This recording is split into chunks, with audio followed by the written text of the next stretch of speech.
চলতি বছরের প্রথম ৯ মাসের দেশের সবচেয়ে বড় মোবাইল আর্থিক পরিষেবা প্রতিষ্ঠান বিকাশ লিমিটেডের মোট আয় হয়েছে ৫,৪৭৪ কোটি টাকা। এই আয় গত বছরের একই সময়ের তুলনায় ১,৩৪৪ কোটি টাকা বেশি।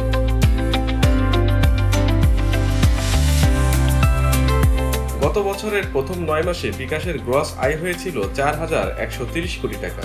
এমএসএফ প্রতিষ্ঠানটির গত সেপ্টেম্বরের সমাপ্ত অনিরীক্ষিত আর্থিক প্রতিবেদনে এই তথ্য উঠে আসে।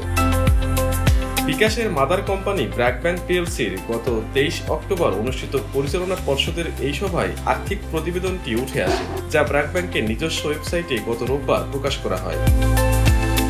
ব্র্যাক ব্যাংক দেশের পুঁজিবাজারে তালিকাভুক্ত হলেও বিকাশ তালিকাভুক্ত নয়। আর্থিক প্রতিবেদন অনুযায়ী চলতি বছরের প্রথম ৯ মাসে বিকাশের ভ্যাট পরবর্তী আয় হয়েছে ৪,৮৩৮ কোটি টাকা। গত বছরের একই সময়ে যা হয়েছিল ৩,৬৪৬ কোটি টাকা। আলোচ্য সময়ে কোম্পানির পরিচালন মুনাফা হয়েছে ৫২৩ কোটি টাকা। আগের বছরের একই সময়ে যা হয়েছিল ২২৫ কোটি টাকা।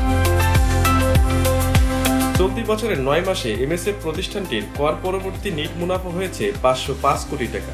আগের বছরের একই সময়ে যা হয়েছিল ২১৮ কোটি টাকা। অর্থাৎ বছরের ব্যবধানে বিকাশের নিট মুনাফা বেড়েছে ২৮৭ কোটি টাকা বা ১৩২%।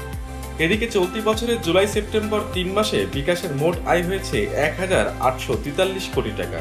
আগের বছরের একই সময়ে যা হয়েছিল ১,৩৩৬ কোটি টাকা। আলোচ্য সময়ে ভ্যাট পরবর্তী আয় হয়েছিল ১,৬৩২ কোটি টাকা।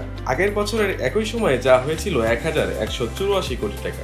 আর চলতি বছরের আলোচিত ৩ মাসে বিকাশের পরিচালন মুনাফা হয়েছে ২০৩ কোটি টাকা। সার্বিকভাবে ২০২৪ সালে জুলাই সেপ্টেম্বর সময়ে ১০৯ কোটি টাকা নিট মুনাফা করা প্রতিষ্ঠানটি চলতি বছরের একই সময়ে ১৯৭ কোটি টাকা নিট মুনাফা করেছে।